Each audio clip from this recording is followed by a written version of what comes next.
Why do men, let's say a large fraction of men, love boobs?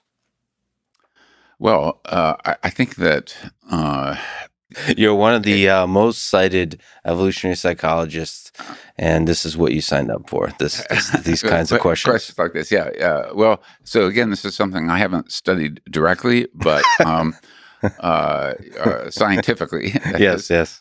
but yeah, there's been some work on that, and it's Another cultural quirk, perhaps. no, I don't think it's a cultural quirk because I think it's the shape that matters a lot because shape is going to be a cue to fertility. And so one of the things that humans are attracted to in the opposite sex is sexually dimorphic features, and breasts are a sexually dimorphic feature. What's and dimorphic mean? Difference in morphology between males and females. Got it. Di meaning to morphic morphology. And women don't develop breasts until puberty or post-puberty.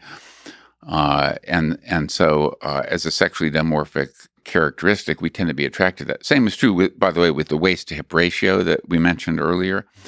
Prior to puberty, males and females have very similar waist-to-hip ratios.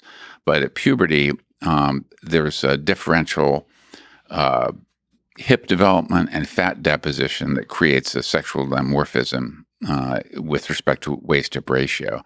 And so again, men are attracted to this waist-hip ratio. No man consciously says that. They find this woman more attractive than that woman. They don't think, she has a waist-hip ratio of 0.70. That's exactly what I do. But anyway, most men, yes.